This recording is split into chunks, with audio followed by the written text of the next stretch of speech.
payment, artistic, educational, or any other material electronically. So this means that if you provide a platform where payment is being done, an electronic platform that is for things to do with as entertainments and artistic issues, then there will be an applicable withholding tax of 15%. So if you any payment, even for digital content monetization, if payments come to you, the person paying through that particular platform is expected to withhold 15% withholding tax. So that again is to take effect from the 1st of July 2023 in the event that this is enacted into law. This may reduce, the spiraling increase in digital content creation, and perhaps reduce the earnings that are in that platform. What the government is trying to do is to increase its tax base and get more taxes to be able to finance different government projects. The other item on area of income tax is on mileage to employees.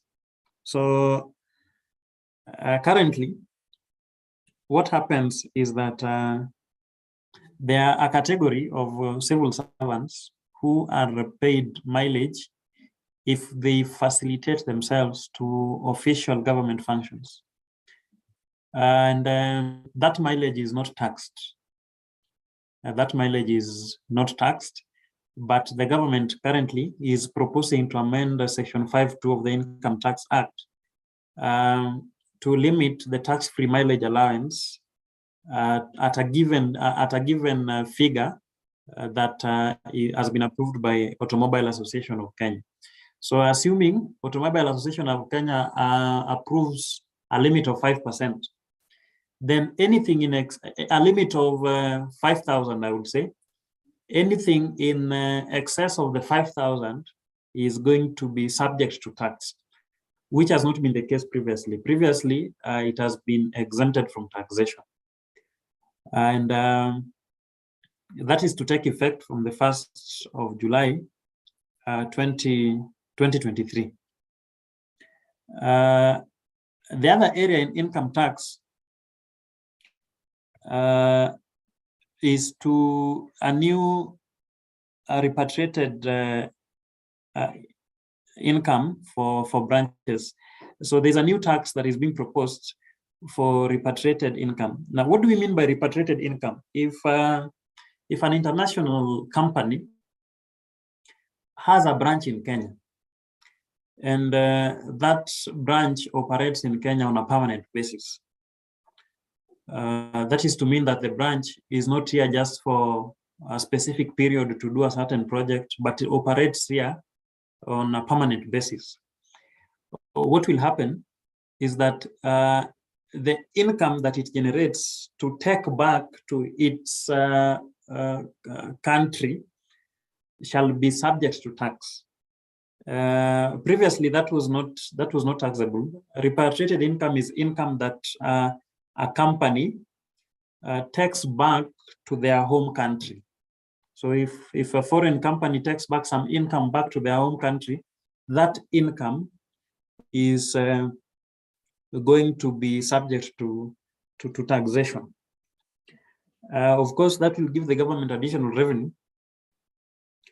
The rate has not been specified yet. The bill does not specify the rate, but those in the tax field, we are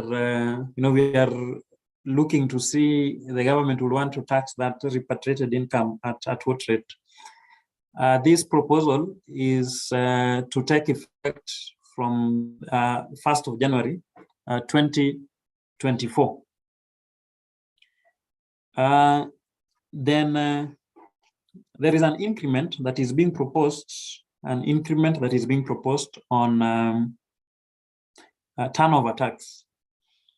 Now, turnover tax is a tax that is paid on all sales made by a company or by a business enterprise.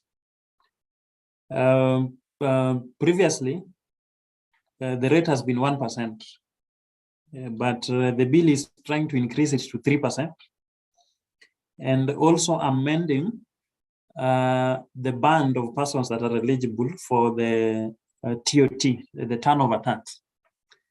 Previously, the band has been from 1 million to 50 million turnover, but it is being reduced to 500,000 to 15 million. So it tells you, the bracket has come low to 500,000.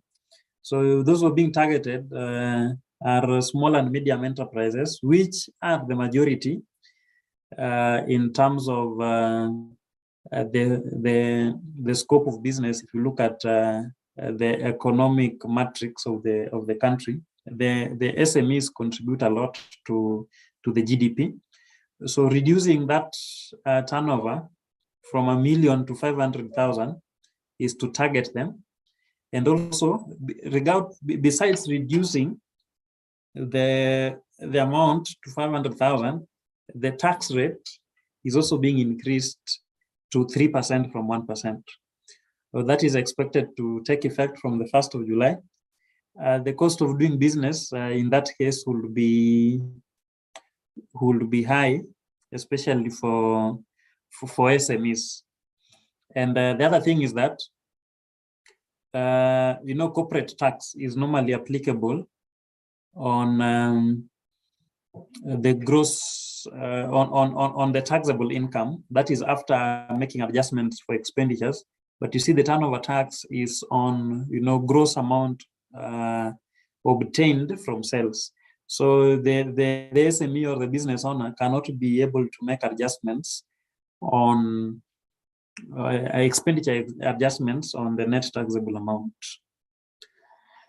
The other area in under income tax is the digital asset tax. And the bill is proposing a new tax known as the digital asset tax. If you derive income from exchange of digital assets, digital assets include things like cryptocurrencies and such. If by making such exchanges you obtain income, then you are expected to deduct a tax of 3% and remit to KRA. That is to take effect from 1st January 2024. So those with the digital obtaining digital assets with the digital assets are expected to do that for any incomes that they obtain in that process from 1st January 2024. As I said, the government is seeking to broaden its tax base, and as such to obtain more taxes. And maybe we shall mention as we proceed, the flip side of this, how that can also be counterproductive to the economy. There's a scholar who said that a government cannot tax itself to prosperity, because the more you tax yourself, the more you lose the ability of doing business, and the more the economy is crippled. So ultimately, tax, rather than having been a platform for development, becomes a platform for destroying the country's economy. But I really want to hope that that is not what the government intends, even as they do this. And we only hope that this will, give us more development if that will materialize. And the government also is proposing to exempt welfare contributions and joining fees from clubs from taxation, so that joining things like joining fees and members' welfare contribution are not included as part of the club's income or the association's income, because previously you've been expected to report on things like joining fees and welfare contributions as part of the income of the clubs or associations, but the government is seeking to exempt that. Of course, if that happens, we expect that more people will be joining clubs and associations. The proposed effective date is 1st July 2023. Another area that has been exempted from income tax is royalties paid to non-resident person by a company undertaking manufacture of human vaccines, and also interest paid to a resident person or non-resident person by a company undertaking manufacturing human vaccines. So this is to promote, manufacture of vaccines. I think the government learned from COVID. So if a company that is undertaking manufacture of vaccines pays things like royalties and interests to persons, whether interests to persons, both resident and non-resident, they shall be exempted from payment of income tax. And also for for companies manufacturing human vaccines in Kenya, their corporation tax has been reduced from the standard 30% to 10%. This is basically to promote manufacture of vaccines in the country. And of course, this will open up that area for investment for the interested parties. So what is to take effect in 1st January 2024 is the reduction in the corporation tax. However, the exemption in the royalties and interest is to take effect from 1st July 2023. Maybe I will also mention something on post-retirement medical fund relief. So if this is a new form of relief that is being introduced. If you are making contributions towards a post-retirement medical scheme, maybe perhaps you are currently employed and your employer gives a provision, or you enter into a medical scheme for your medical expenses post-retirement, then whatever contributions that you make you will obtain a relief of 15% or 6,000 shillings per annum, whichever is lower. And that is proposed to take effect from 1st July 2024. In the area of personal taxes, I believe we are all aware that pay as you earn, is normally applied on a graduated kind of a matrix based on the amount of income that one is being paid. Now, the maximum level in that graduated matrix has been a tax of 30% on incomes above 500,000. Well, however, it's now being proposed to increase the pay as you earn by 5% to 35,000. And this will undoubtedly impact negatively on those who earn salaries above 500,000. So if you earn salary above 500,000, I think in there are many in the public service, including CEOs and members of parliament earning a salary of above 500,000. Their pay as you earn is going to increase from 30% to 35% with effect from the 1st of July 2023. Of course, currently already there are cries over the high tax rate. It is said that Kenya is having the highest in among its peers economically in the region, and an increment will definitely come down negatively on those who are being charged. I heard of somebody was analyzing this, that you pay a tax of 35%, you are left with an income of 65%. Then other taxes come in that we will discuss. Things to do with the housing fund, 3% of the salary that is being proposed. That one goes on the 65%, so you are left with around 62. Then whatever you are left with will, when you go to purchase goods, you will also be paying a tax at a rate of 16%.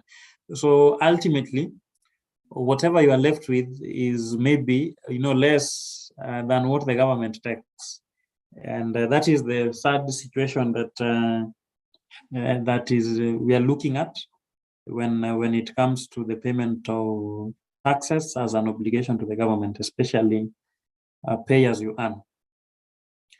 That was on income tax. Now, what are some of the proposals on withholding tax? There are quite a number, but we'll just emphasize one or two. That withholding tax on marketing, advertising and sales promotion is being proposed to be at a rate of 5%. Now, this is just maybe a clarification because previously it was not clear in the Act as to whether this withholding tax of 5% was applicable to it. Because the withholding tax of 5% has been applicable to consultancies whose monthly aggregate income is above 24,000. But we've not withheld the withholding tax on marketing and advertising and sales promotions in the previous year. But this is being proposed that a withholding tax of 5% be charged on those with an aggregate income of 24,000 and above in a month. This is expected to take effect from the 1st of July 2023. Of course, that will now be clear for those who are affected by this. Now, this is one of the most ambitious. This bill has been referred in some quarters as an ambitious bill. One of the areas that I see as ambitious is the requirement to account for withholding tax within 24 hours. We are yet to see how this will be practical because currently we account for withholding taxes on the 20th day of the following month, on or before the 20th day of the following month. That will give you with well about 2-3 weeks actually to account for the withholding taxes after the month in which the withholding taxes were transacted. But then now, this proposal is requiring that you account for it within 24 hours. I think the government is looking at it like you need to, this is money that you should remit and, account for it by filing the tax returns every 24 hours, especially on withholding tax. So, of course, the government is trying to monitor, have almost a real-time monitoring of its cash flow. We hope this succeeds However, for it to be practical, it will come with capacity issues. Companies will now have to, improve their capacity in terms of accountants and personnel, finance personnel, to be able to actualize this accountability within the 24 hours. And there's a penalty for non-accountability within the said 24 hours. That is so ambitious. We wait to see how that shall be implemented. On VAT, that is value added tax. Value added tax is the tax that is added on the pricing of commodities. Number one is on LPG, liquefied petroleum gas. Previously, liquefied petroleum gas was included in the tax rate bracket of 8%, but that is being deleted by this bill, so that it has it as a VAT exempt. This is expected to reduce the cost of LPG. This is currently a discussion that is ongoing in many quarters. You look at the president some time back, promised that the cost of LPG per container would go down to 500 or 300. But he recently clarified that that was only on the container itself, but not on the LPG. But one of the proposals that the government is making is to remove the 8% tax on LPG so that it is tax exempt. So it is expected that this will perhaps reduce the cost of LPG, considering that this is the most common source of energy for cooking among the country's middle class. The effective date is expected to be 1st July 2023. Now, what is very, I would say, ambitious as well, because the previous government had shelved this proposal, that is to increase the VAT on petroleum products from 8% to 16%. But this government, or I say this bill, proposes to increase the VAT on petroleum products, that is fuel products, from 8% to 16%. That is an 100% increase.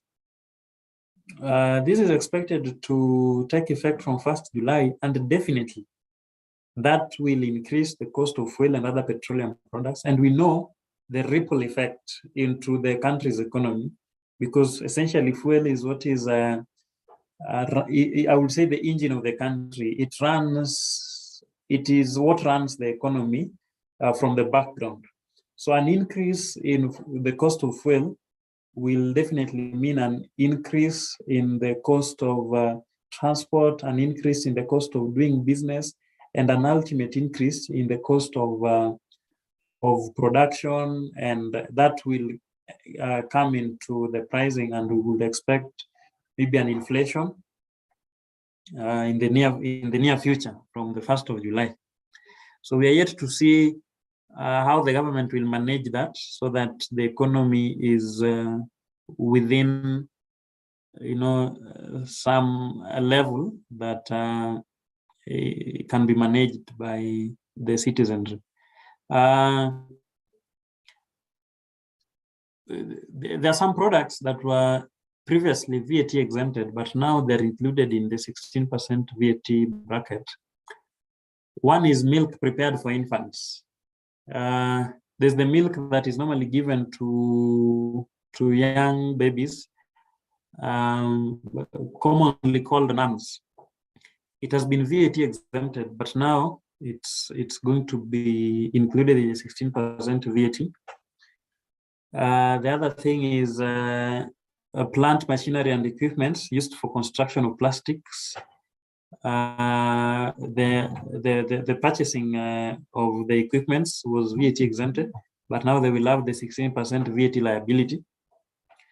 I look at it as being counterproductive essentially, because we know what these machinery are doing in terms of containing the pollution from the plastics.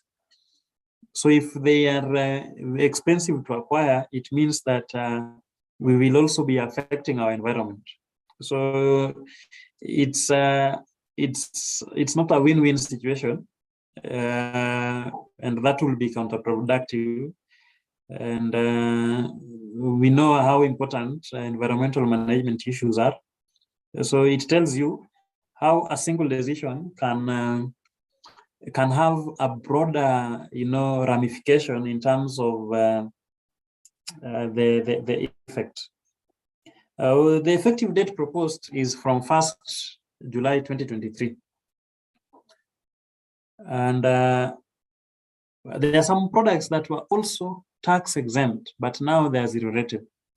Tax exemption is good, but zero rating is not good, because the input tax is included in the price of the commodities. So previously, all raw materials that were locally produced or imported and supplied to manufacturers of agricultural pest control products were exempted, but now they are zero rated. So it means agricultural pest control products is expected to increase in price. Fertilizers and inputs of raw materials locally purchased or imported by manufacturers of fertilizers was previously tax exempt, but now is zero rated. So it means they will include the input tax on their products. And all tea sold for the purposes of value addition for exportation are also now zero rated. So they will include the input tax in their pricing. This again, you look at it, it is against the government's manifesto on a reduction in the production of food and issues to do with food security. So if you have an increase in the cost of fertilizer and agricultural products, then there will be higher cost of food production and an ultimate insecurity on issues to do with food.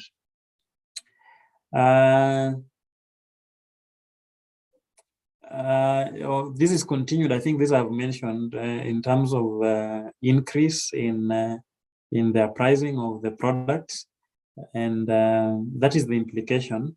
It expected to take effect from 1st July 2023.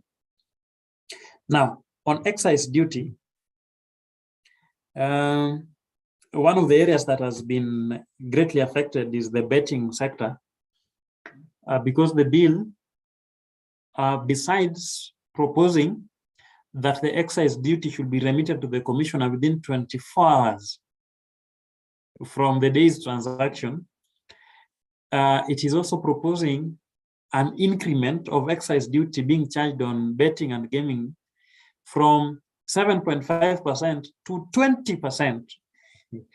That is over 100% increase. Then also, the bill seeks to introduce a new rate of excise duty charged on advertisements and print media, billboards, on issues to do with betting, gaming, lotteries, and prize competitions at a rate of 15%.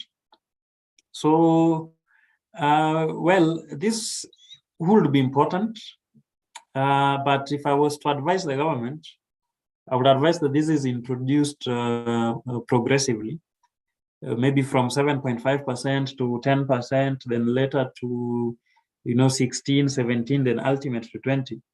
But increasing it from 7.5% to 20% is going to definitely affect the industry.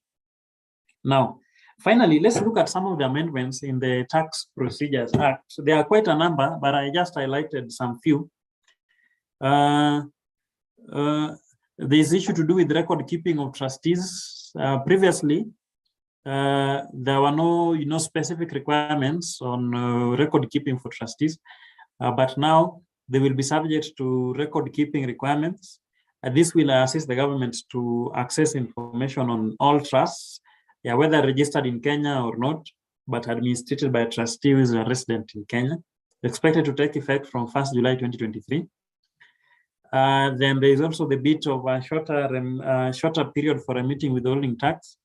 So the period for remitting the withholding tax is proposed to be 3 days after the deduction is made. So you make a deduction of withholding tax, but you remit it within 3 days. But you are expected to account for it in 24 hours. So that is the dynamic that people are still looking at and see how that will be possible from 1st July. Though remittance is possible within 3 days because you deduct and remit, because the government looks at it that you've deducted withholding tax from a supplier. Why sit with it for more than 3 days? That is logical. So you should be able to remit, but then you account for it in 24 hours after the remittance.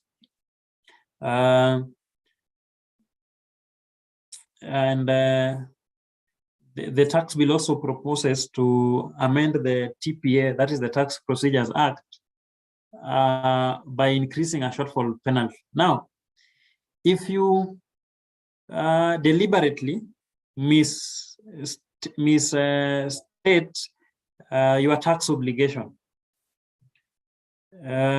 you were previously expected to submit a penalty of 75% of your tax obligation. So if you had a tax obligation of 100,000 and you deliberately misstate it to be 20,000, then you are to be given a penalty of 75% of the 100,000, which was 75,000. But now the proposal in the bill is to double the penalty. That is, if the tax obligation is 100,000 that you misstated, then the penalty that you're going to pay is 200,000. So this is a very harsh penalty, if you ask me. But perhaps the government is looking at increasing compliance. It is expected to take effect on 1st of September 2023. Now, this will mark the end, but as I said, this has not been there are very many other proposals, but this has just been a highlight. There are issues to do with the KRA digital electronic tax remittance, the ETR, that they began to roll out, but it is now going to be law to ensure that you use the ETRs with effect from 1st July 2023, and a failure of which there's a penalty. And those are among the proposals that have been brought up. We've talked about the 3% housing fund, where the employees are expected to remit 3% of their income, and that is going to go into a housing fund. So we are looking at how the government will be able to administrate it so that everybody who contributed the 3% is able to benefit from that housing fund. So that is the conversation that is ongoing. We've had people saying that this has to be rejected, but we wait and see. I just want to encourage us, if you have proposals, you can do a memorandum to the clerk of the National Assembly and submit your proposals before the closure of the public participation period, which shall be on 20th of May. Yeah, on 20th of May will be the last day. So thank you. I now welcome, that is the presentation. Back to the host. Thank you. Thank you, Collins. I saw a question on the Q&A from Hillary. I don't know if you were able to capture that, Hillary Kiposgei was asking, will the exemption of LPG and fertilizer make them cheap or expensive for the consumer, since the seller cannot claim input VAT? Thank you. The exemption on LPG definitely will make it cheaper, will make LPG as a product cheaper. However, for fertilizers, we said that they were previously exempted. The input, the raw materials for the manufacture of fertilizer were previously exempted, but now they are zero rated. So it means that the seller or the manufacturer will include input tax in the price, and that will definitely make it more expensive. Yeah. So we expect that fertilizers and agricultural pests and such products, the products for control of agricultural pests will be more expensive because they were previously exempted, but now they are zero rated. Yeah, thank you. Thank you, Collins. I think that answers Hillary. Now, Calvin adds another question in the chat section. He asks, how is public participation conducted? By how much do the public participation actually contribute to the tax law? For example, if majority are feeling like the taxes are ridiculous or they're too much, can they be omitted? Yes, thank you. Public participation was introduced in the Constitution of Kenya 2010 as part of including the general public on governance issues and policy issues in the country. And especially on the finance bill, the bill is drafted and submitted to the National Assembly by the National Treasury. Now, before, in the process of drafting the bill in the National Treasury, there are normally very many engagements in the government in terms of sectors. The ICT sector, the energy sector, they submit their requirement for allocations or in the next financial year. And those requirements are either granted or not, but it goes through some engagements and also inputs from the government of the day's manifesto. Then that is what will inform some of the policies to be able to raise tax or funds that are going to be put in the finance bill. Now, when it is brought before Parliament, it is tabled in Parliament, but then before consideration by Parliament, it is published. If you look at the website of the National Assembly, if you look at the website of the National Treasury, you will find the finance bill. The reason why it is published or brought to the knowledge of the public is so that they can make their contributions. They make their contributions by submitting a memorandum to the clerk of the National Assembly for a period which in this case shall lapse on 20th. That is 3 days from now.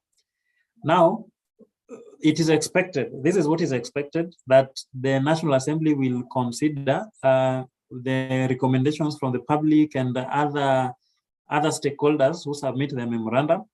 And then those proposals from the public is what will inform the type of consideration that the Parliament is going to make, whether to accept the bill as it is or accept it with some amendments. That is what is expected. However, what happens may be different because we know that there is always the hand of the government in these issues. And however, we hope that it will depend on the independence of the institution, the National Assembly as an institution, to be able to consider the proposals made by the general public. So we wait and see whether they will make they will consider the proposals or not. Yeah, that could be my response for now. Thank you, Collins. That's a good response. Another question from Rose, she just added, hi Collins, is tax input on exempt sales claimable, or you only disallow the proportion of exempted common inputs? Kindly clarify. Let me read that again. Is tax input on exempt sales claimable if you only disallow the promotion of exempted common inputs? Kindly clarify. Oh, well, what I will say is that currently you may claim, but chances of obtaining it is very low with the constraints that the government is having. And so you're allowed to charge the input VAT on pricing of the commodities. Yeah, thank you.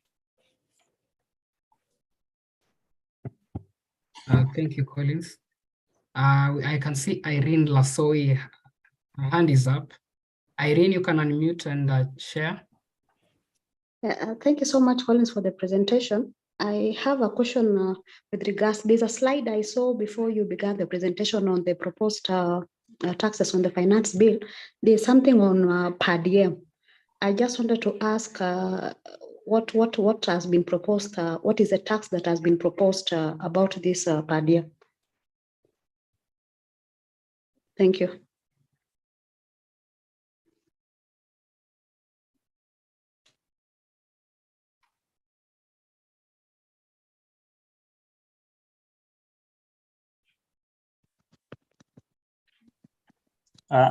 Thank you so much.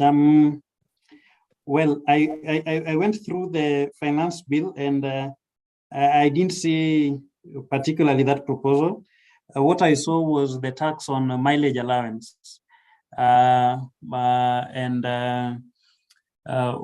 we can relook at it and see if there is such a proposal. But what I saw was the proposal on the mileage allowance at a rate beyond at a specific rate that shall be specified, but beyond what has been the limit that has been given by the AAK, Automobile Association of Kenya. So, well, this we can relook at the finance bill again and look at this proposal on per diem and maybe clarify. Yeah. All right. Thank you, Collins. I don't know if there's any other question. Let me check the Q&A. Someone anonymous. What is the proposed tax rate on mileage? I don't know if you have answered that. Felix asks, it's Felix. Proposed tax rate on mileage. No, the bill has not, specified the rate. What it has said is that it shall be taxed beyond the amount that has been stipulated by AAK.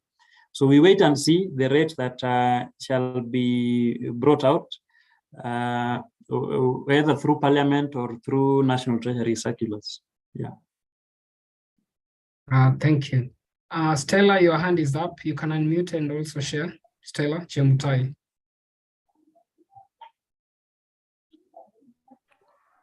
Okay, Collins, you can hear me? Hello? I can hear you. Oh, okay. Thank you so much for the insight. I have really learned a lot. I'm just wondering, because from your tone or from the presentation from you, it seems this finance bill is out to kill all of us, because it seems everything is highly taxed. I'm just wondering, is there anything that was brought down or that is a relief to us, apart from a few that are picked anyway, which are not so common akin to a common man? And another thing that I wanted to add, I think someone asked about the per diem. In the income tax, it was normally taxable, yeah, but only that when you account for it, or when it becomes a reimbursement, then that stopped to to be taxed. So I don't know if there are changes surrounding that now removes anything to do with reimbursement. Thank you. Yes, thank you. Thank you so much for bringing that out. That per diems as reimbursables have been untaxable because their reimbursables are normally on actual expenditure. So if you are simply reimbursed the actual expenditure that you had, assuming you traveled out for 2 nights, so within the applicable rates of the SRC, you are reimbursed. So reimbursables are normally exempted from taxation. So if that is how institutions have played it out over the years, that per diem is a reimbursable and reimbursables are not taxable. Now on the first question over, there is a relief. Yeah, of course, there are areas that there are reductions and exemptions. But I will say generally, what this finance bill looks at is increasing the tax that the government can be able to collect, because the budget for the next financial year, the proposed is well over 3.6 trillion, I believe. And there is a huge budget deficit. So that is what the government is seeking to be able to perhaps bridge by taxation. And by increasing taxes here and there, and by broadening the tax base, bringing in more people who are not being taxed previously into the government's tax base. And I think all does not really look good, from an objective view of this, all does not really look good to the economy. As I mentioned, you cannot tax yourself to prosperity. It will be counterproductive. We are looking at more tough economic times unless they provide these subsidies, which are not even sustainable in the first place. So things are yet to be tough, but we wait and see how all goes. Yeah, thank you. Okay, Collins, thanks a lot. I don't know if I still have the chance to speak here. Hello? Yes. You still want to share something? Yeah. Please proceed. Okay, thank you. Collins, thanks for that. And maybe on a personal view from you as an expert, tax expert, I want to know if for sure these tax which are being proposed are not, if at some, whichever cause the National Parliament did not approve it, are we better off?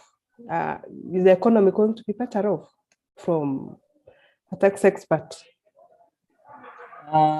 Yes, when assuming that Parliament does not approve, they can they'll make amendments. They have the room to make amendments to some sections of the bill at the status quo.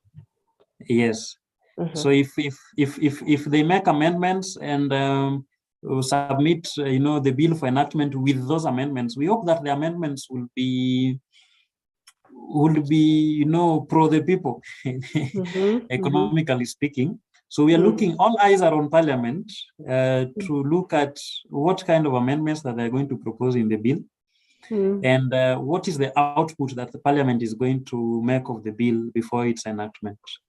Will they consider the proposals that are being placed? I know of a number of institutions that have written memorandums, even individuals who are writing memorandums against the bill.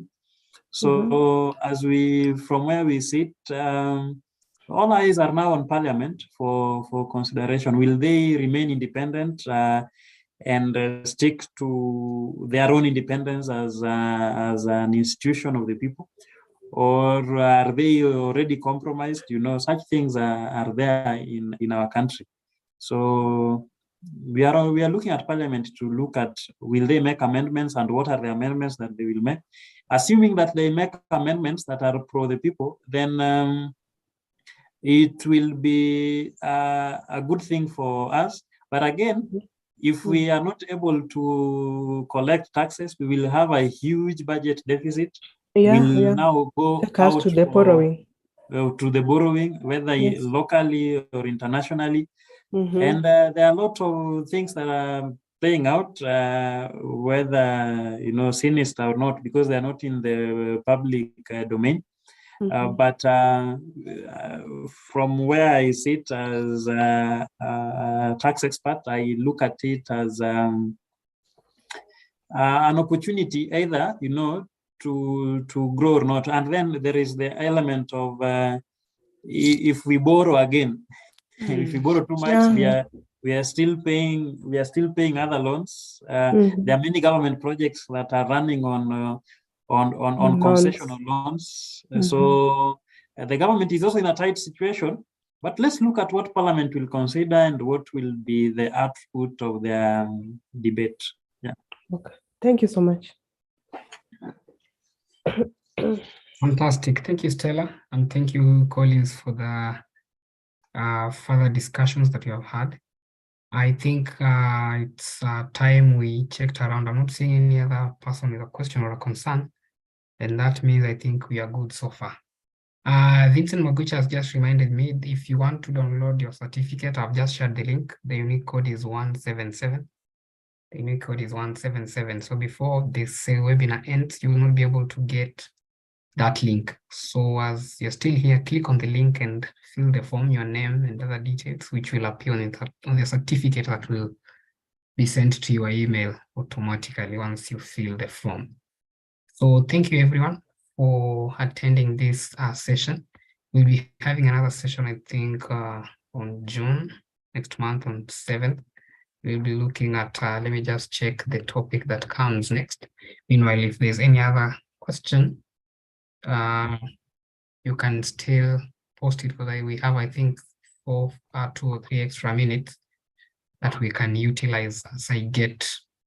Yeah, we'll be looking at the ugly and beautiful top technology trends for shaping your future. I know most of us have heard of artificial intelligence, ChatGPT, and so many automated technology coming on board. So attending that session will really give you an upper hand, a knowledge that will help guide your way forward in terms of your career and how the top technology are shaping our future. So in that regard, I will also share the link to that. It will be on June 7th. So let me just paste the link for you to register here right now. There we go. Fantastic. So if there is no other business, it's a time when we shift gears and engage in other personal activities. I know others are still at work and maybe lunch is over. You can now switch back and attend to personal schedules for the day. And we await to be with you next week and other upcoming events, webinars, and even physical trainings. So on behalf of Capable, we thank you for trusting in our weekly webinars.